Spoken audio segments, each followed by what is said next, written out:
Yeah, so here we are now gonna have see the corrosion. Now we're gonna see basically the method of prevention of the corrosion over the rusting. So if we talk about the case of the iron, then rusting of iron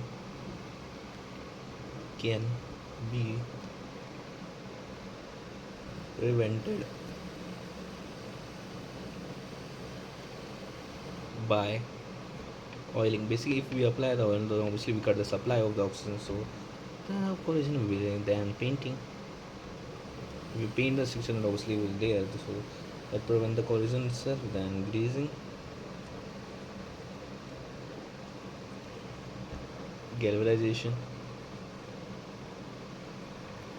Grease is obviously a liquid or semi-gelate like substance that prevent the corrosion. Galvanization, we want to study it. Chrome plating,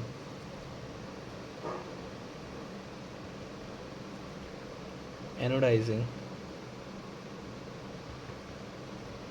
or we can say making alloys.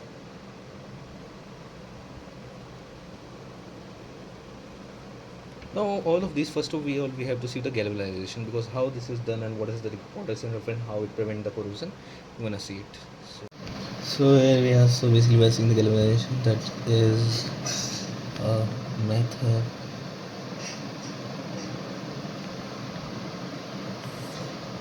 protecting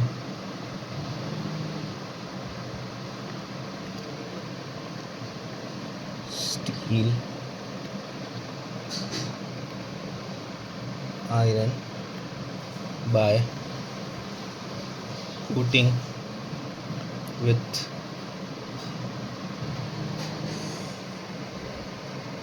thin layer of zinc. The galvanized atom is protected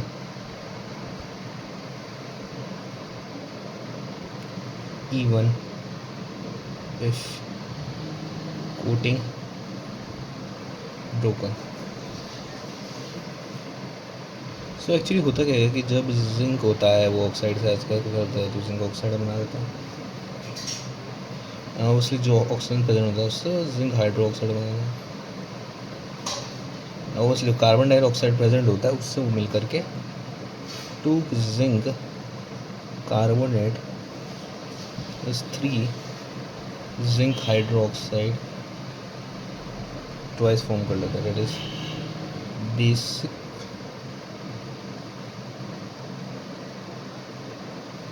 zinc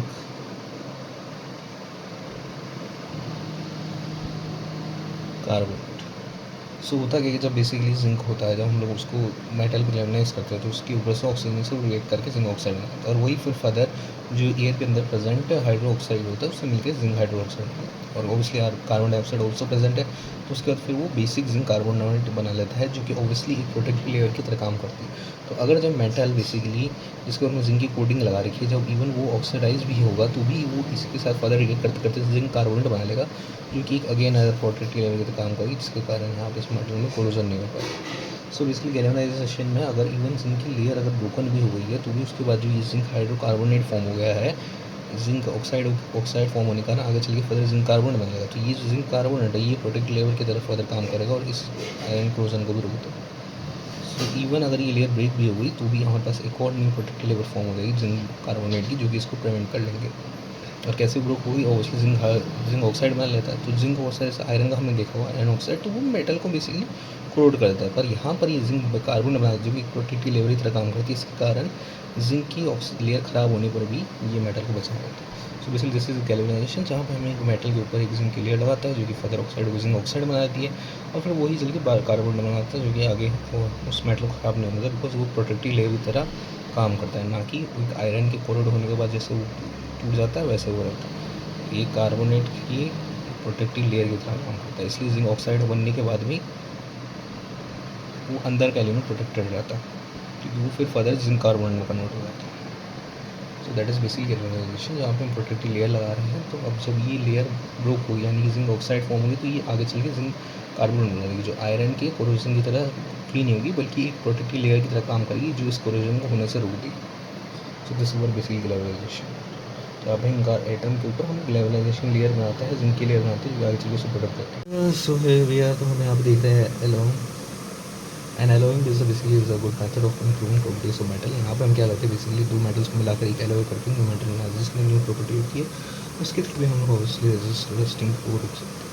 now let's see in the next page. So has we talk about the aligning, जहाँ पे हम अलग अलग metals को जैसे mine करते थे, तो यहाँ पे हम लोग एग्जांपल देख लेते हैं। That is the iron. So iron obviously जो प्योर आयरन होता है वो बहुत सॉफ्ट होता है, that is very soft and obviously it stretches easily when hot. So basically हम यहाँ पे क्या करेंगे, और इसकी अगर ये जो नॉर्मल आयरन होता है, रियल आयरन हो, बहुत ज़्यादा सॉफ्ट है, इसको आमतौर पर गर्म करने में आराम से स्ट्रेच किया, इसलिए हम यहाँ पे कार्बन डाल देंगे, डेट इज़ 0.05%। और ऑब्वियसली इसके एडिशन के बाद ये बहुत ज़्यादा हार्ड और स्ट्रॉन्ग हो जाता है। तो कंपेरेटिवली जो रियल आयरन था, जो कहीं ना कहीं बहुत ज़्यादा सॉफ्ट होता था और इजीली स्ट्रेच होता था, कार्बन डालते बहुत ज़्यादा हार्ड होता था, उसको इम्पॉसिबल कंपेरेटिव विथ उसको स्ट्रेच करने की, that comparative with the carbonated है।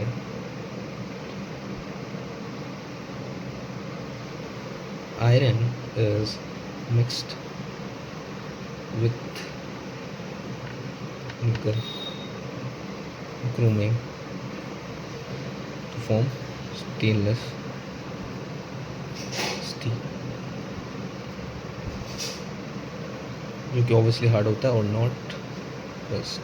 सो हमने यहाँ पे एल्यूमिनियम के दो एग्जांपल देखे, जहाँ पे हमने आयरन को देखा, वो बेसिकली जो रियल आयरन होता है उतना सॉफ्ट होता है, जो हीट करने पर आराम से इजीली कहीं ना कहीं स्ट्रेच कर जाता है, पर जब हम उसमें कार्बन ऐड कर देंगे तो कहीं ना कहीं वो हार्ड हो जाएगा, स्ट्रॉन्ग हो जाएगा, जो कंपेरेटिवली पहले टूट जाता है वो काफ़ी लंबे टाइम तक स्ट्रेंथ रहेगा। सेम वे जब हम निकल ऐड करते हैं, क्रोमियम ऐड करते हैं, तो बेसिकली स्टेनलेस स्टील हो जाता है, जो कि रस्टिंग को प्रिवेंट करता है और एट द सेम हार्ड होता है, जिससे हम उसको आराम से स्ट्रेच कर सकते हैं। ठीक है, एंड और ये किया कैसे जाता है, तो पहली बात तो है कि या तो आप मेटल एंड नॉन मेटल ले लो,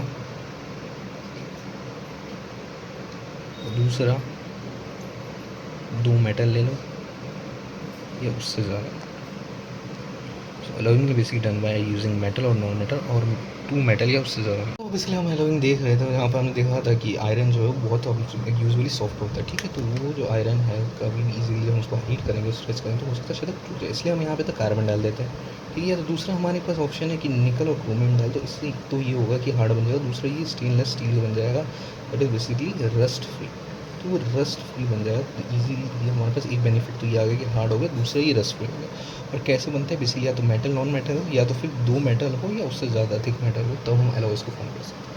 अब एक बार देख लेते हैं कि कैसा एक्चुअली में होता है। तो प्रोसीजर सो मेरे भैया, तो हम जो प्रोसीजर की बात करें तो यहाँ पे बहुत छोटा सा प्रोसीजर है। फर्स्ट ऑफ ऑल हमको मेटल को मेल्ट करना होता है, जो प्राइमरी मेन मेटल है, उसके अंदर हम दूसरा एलिमेंट डिजोल्व करना है डिफरेंट प्रोपोर्शन में, सॉरी, एंड फिर उसको कूल कर लेंगे तो रूम टेम्परेचर हमें वो कंपाउंड मिल जाएगा।